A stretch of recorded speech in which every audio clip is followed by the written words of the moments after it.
Friends ఈ వీడియోలో మనం పేటీఎంలో ఉన్న మనీని మన ఫ్రెండ్కి ఎలా పంపించాలని నేర్చుకుందాం. సో ముందుగా మీరు ఏం చేస్తారంటే పేటీఎం యాప్ ఓపెన్ చేయండి. పేటీఎం యాప్ ఓపెన్ చేసిన తర్వాత హోమ్ మీద ప్రెస్ చేయండి. హోమ్ మీద ప్రెస్ చేసిన తర్వాత చూడండి ఇక్కడ పే అని ఉంది కదా, దీని మీద ప్రెస్ చేయండి. ప్రెస్ చేస్తే చూడండి మనం ఏంటంటే అతని మొబైల్ నెంబర్ తెలుసు అనుకోండి, మొబైల్ నెంబర్ టైప్ చేసి పంపించవచ్చు. లేదా ఇక్కడ చూడండి .2 పేటీఎం క్యూఆర్ కోడ్ అని అడుగుతుంది చూసారా. సో బ్యాక్ వచ్చిన తర్వాత ఇక్కడ యాక్సెప్ట్ పేమెంట్ ఉంది కదా, దీన్ని ఓపెన్ చేయండి. ఓపెన్ చేస్తే చూడండి ఇక్కడ మనకి ఇలా క్యూఆర్ కోడ్ వచ్చింది చూసారా.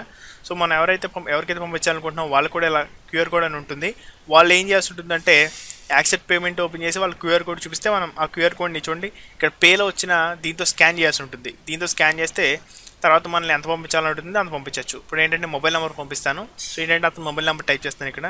తర్వాత చూడండి నేను ఎంత అమౌంట్ పంపించాలనుకుంటున్నాను, 100 రూపాయలే. 100 టైప్ చేసేసి ఇక్కడ ప్రాసెస్ అని ఉంది, దీని మీద ప్రెస్ చేస్తున్నాను. ప్రెస్ చేస్తే ఏంటంటే తర్వాత చూడండి ప్రాసెస్ పే ప్రెస్ చేయడం ద్వారా అతనికి ఏంటంటే 100 రూపాయలు నా దగ్గర నుంచి వెళ్ళిపోతాయి.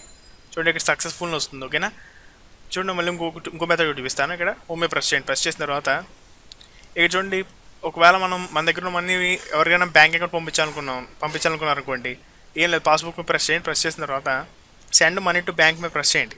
ప్రెస్ చేసిన తర్వాత ట్రాన్స్ఫర్ ప్రెస్ చేయండి.